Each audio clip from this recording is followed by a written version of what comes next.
Now at 6, recent rain brings hope for some Kansas farmers as they battle an ongoing drought. Plus, a single car crash in Joplin kills one person and injures another.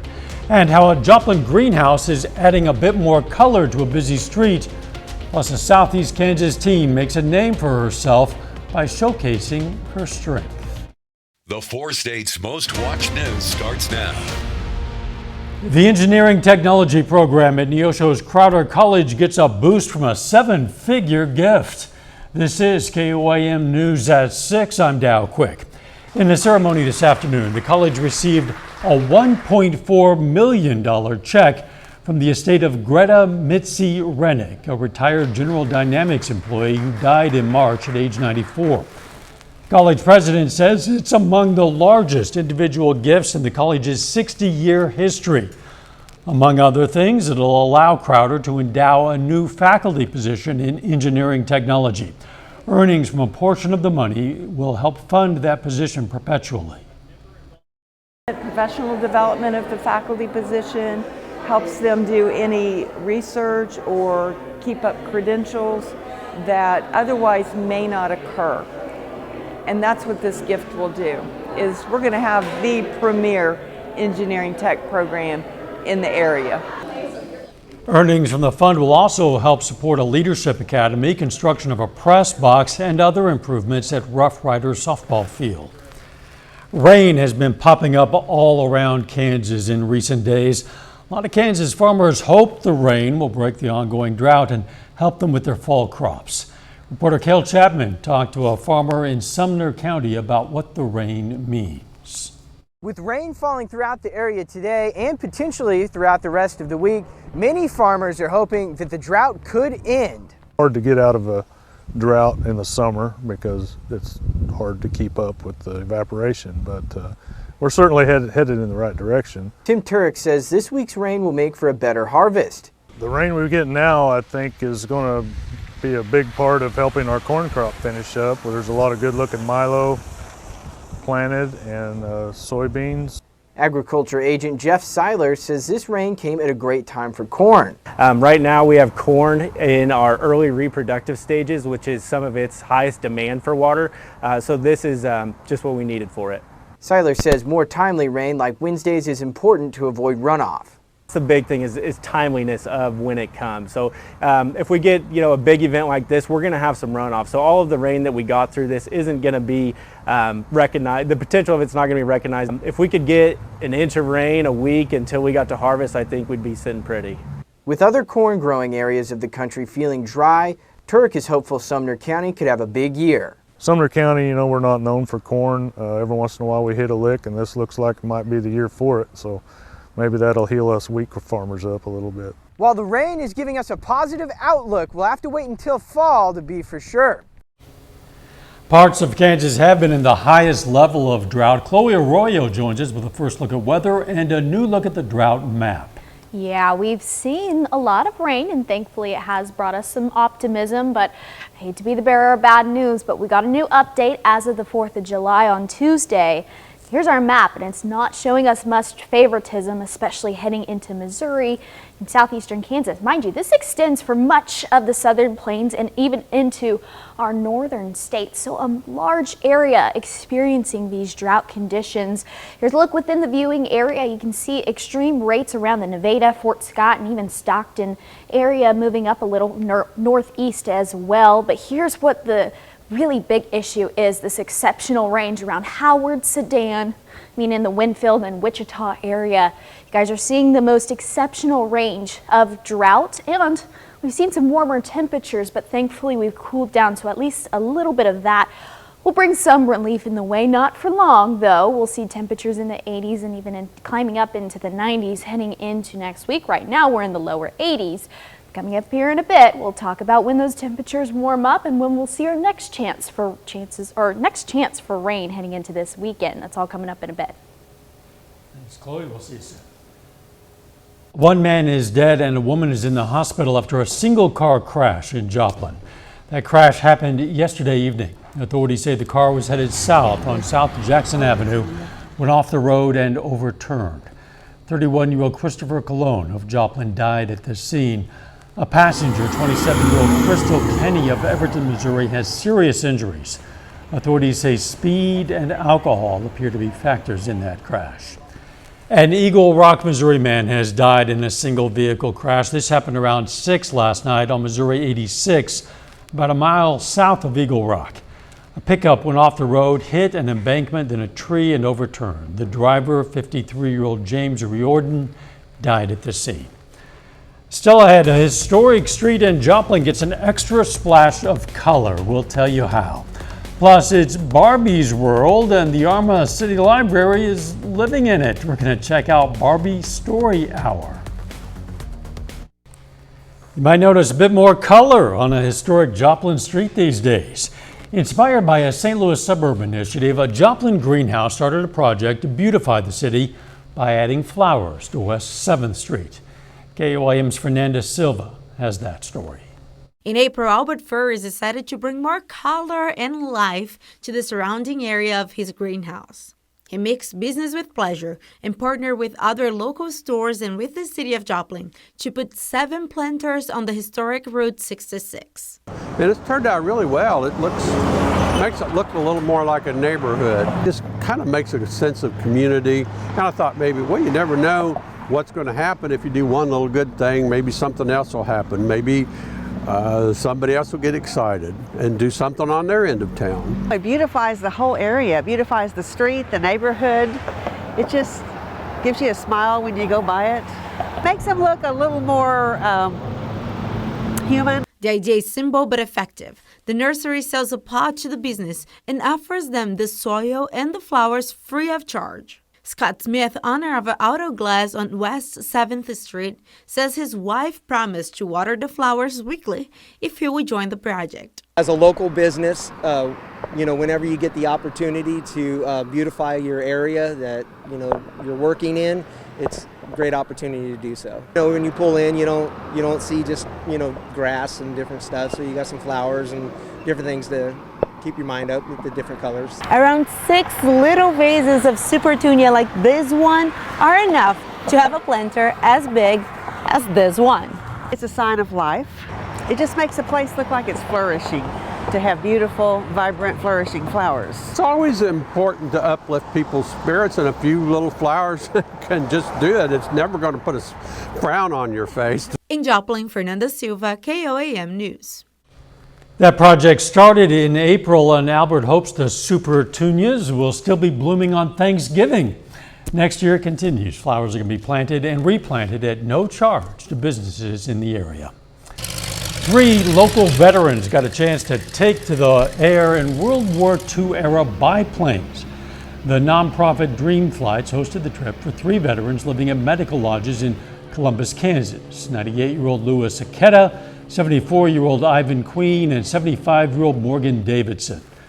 Flights took off from Pittsburgh's Atkinson Municipal Airport and lasted about 20 minutes.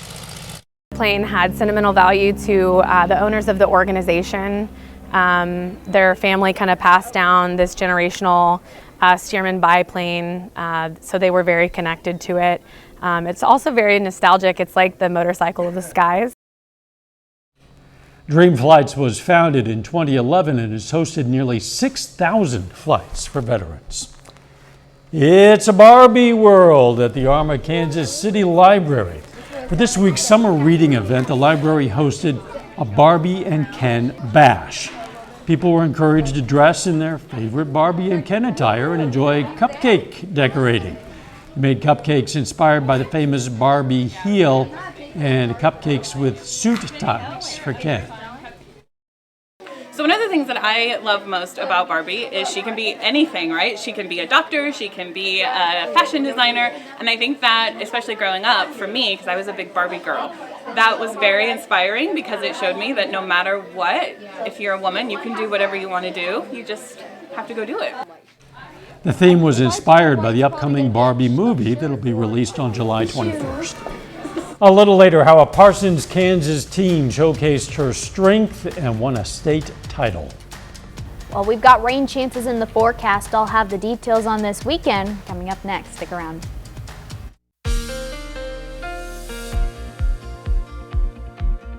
Well, some folks started off a little bit on the rainy side, but that cleared out pretty quickly heading into the afternoon hours. We cleared out, aside from the clouds, we still have quite a bit of those cumulus clouds hanging around. Here's a look at our Indigo Sky Casino and Resort just west of Seneca, Missouri. We saw that rainfall, which helped a little bit in terms of the drought, but this is still what we're looking at just because it's on a pretty extreme level. This was updated on July 4th, so this is still what we're experiencing.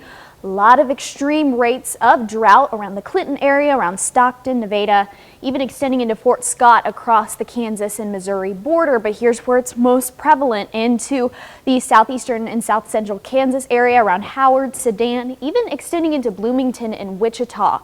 They're seeing the drier conditions. So thankfully, we'll see a little bit more relief heading into this weekend.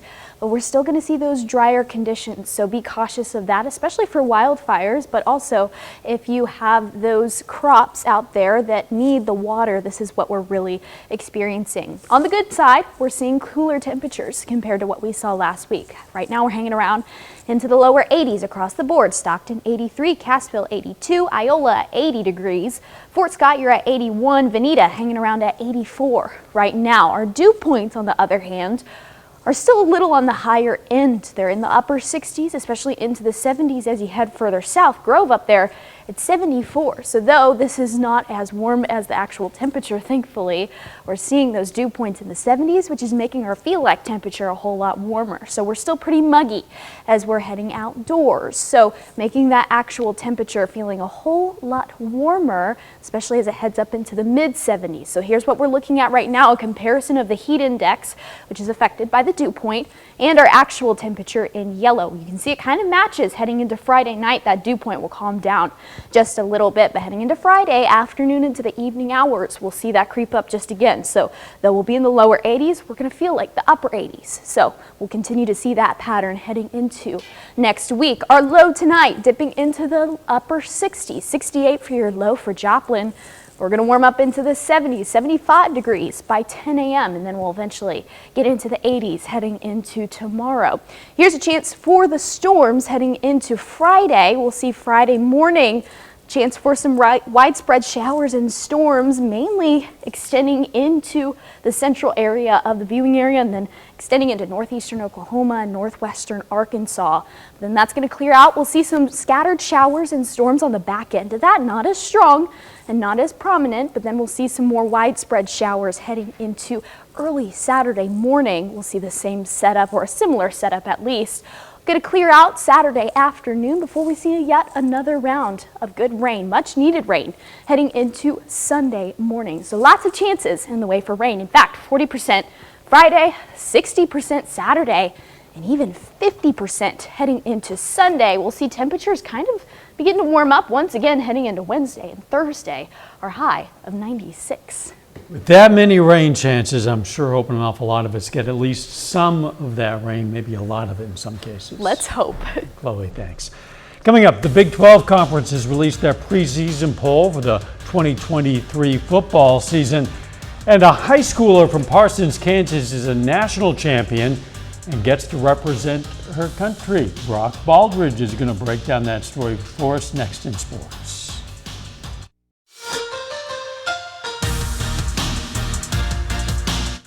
A high schooler from Parsons, Kansas has a unique hobby. Autumn Sands is a 3A state powerlifting champion in the state of Kansas. Sands is entering her sophomore year of school as she continues to pump up her resume and the iron she lifts. Women's powerlifting continues to be a growing trend, but in southeast Kansas, a young girl started as a CrossFit junkie, which evolved into something else. I started CrossFit when I was 9, and I've been doing CrossFit for about 6 years. And 2 years ago, I decided to join a weightlifting club, Lion Chaser Barbell, to get a little stronger to help with my CrossFit. And I kind of just took off in weightlifting as well. Autumn was inspired from what she saw from her parents at the gym. My parents actually came and started working out, and I was like, that looks fun, I want to try that. The 9-year-old kid from Parsons was just trying to stay out of the way until one day she got noticed by a trainer like a diamond in the rough. The gym was really full, and we didn't want her taking away space from paying customers. So we just kept saying, go back in the kids' room, go back in the kids' room. But then there was one day there weren't a lot of people here, and she came out and did a few workouts and got noticed by another member who was a trainer and said, I think she has a lot of potential. I'd really like to work with her. Fast forward 6 years later, and now Autumn is starting to grow into a national figure. I'm a national champion, and then I won 3A state powerlifting, and I got 16th in the CrossFit Open in the semifinals. Autumn is set to represent her country in late July, as she is already qualified for the Youth Pan American team for Team USA, which only 2 girls are selected. The small-town girl isn't letting go of her dreams, and she knows she has what it takes to make it on the big stage, no matter where you're from. It's just really cool. Like, it shows that anyone can do anything, no matter where you're from or where you grew up. And Autumn was tied for first place on online qualifiers. Later this month, she will head to Michigan for Team USA, where she will represent her town and her country. The Joplin Outlaws are winner of their last 6 straight games. The Outlaws are currently in first place in the Mink League South. Tonight, Joplin opens up a road trip looking to make it 7 straight. Joplin hits the road to the State Fairgrounds in Sedalia tonight, taking on the Bombers. The Outlaws have scored 69 runs during their 6-game win streak. Joplin has scored in double digits in 5 of their last 6 games. Tonight's matchup against Sedalia is slated for 7 p.m. We'll have a final score update for you from that game tonight at 10. The Big 12 Conference released their preseason poll for the 2023 football season this fall.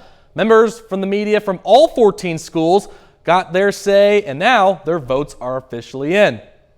So here it is, the Big 12 preseason poll. At the top of the list are the Texas Longhorns, and are they really back this time? Well, we'll see.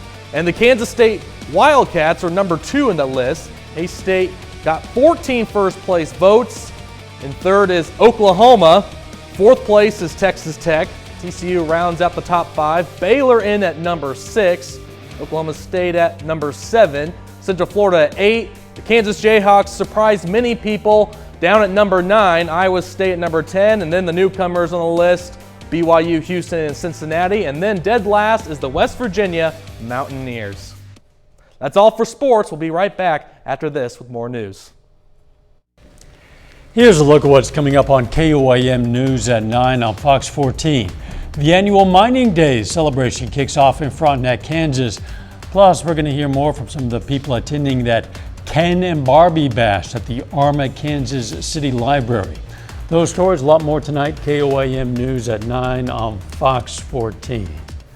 There are some rain chances ahead. We'd love to see a bit more rain. Absolutely, and you're in luck for this weekend. Friday, Saturday, Sunday, storm chances, and then we'll have a little bit of a warm-up on Wednesday and Thursday, but that's a later problem. Final sports note. The Kansas City Royals are in Cleveland tonight, and the Cardinals will wrap up their first All-Star, before the All-Star break, they'll wrap up their last series in Chicago. Very good.